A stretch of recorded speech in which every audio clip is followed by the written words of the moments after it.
finding a great fishing pond. Now, this is extremely important.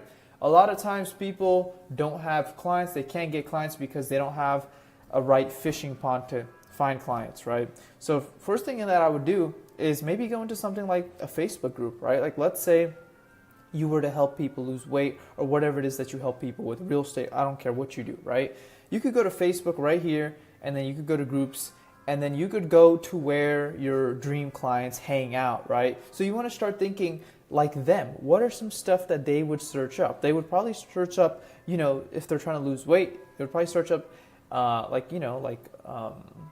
fat loss recipes and all that stuff, right? Because it just, money flows as like desire. You know what I mean? Like if people have the desire to lose weight, where would they hang out? Like look, obesity and fat loss support group, right? There's probably people who are out of shape in this group, right? So what I would do is I would go into I would find like 3 good groups that are active and that are filled with where your dream clients hang out, and find that fishing pond. So you could do here, or you could go to school here and find the group, whatever it is that you are offering people to.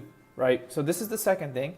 And then from there, what I would do is I would start networking with people, because, initially when people don't have a lot of clients, it's because they don't have a massive network of people that they can help, right? Which is why they don't have clients in the first place. So the more you network, the more you message people, the more connections that you create, the more comments that you leave, the more it increases the surface area of you actually getting a client, right?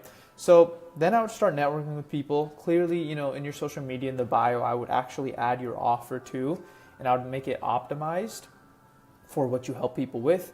And then, after you network with people, in text, you can earn a certain amount of trust. In comments, you can earn a certain amount of trust. But what earns the most trust? It's through actually talking with people, right? A, it could be either in real life, or B, it could be in like a Zoom call, right? So then I would book what I call discovery calls. This is what we do personally, right? We book discovery calls. We use this software called Calendly. And as you could see, people book like an onboarding call, right? It's like a quick 15-minute call. They book in a time, right?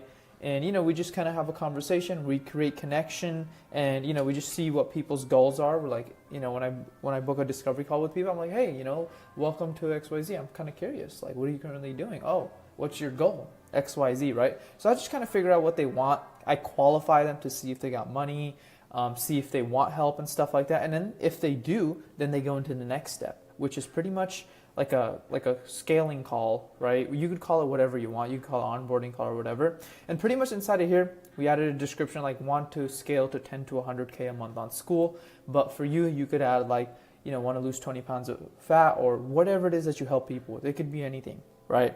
Whatever your offer is, you want to put that. And then you pretty much frame the call as like a diagnosis, like, we'll diagnose the number one thing that's holding you back, create a custom scaling roadmap. And then ideally you want to add some sort of proof, right? Proof that you have.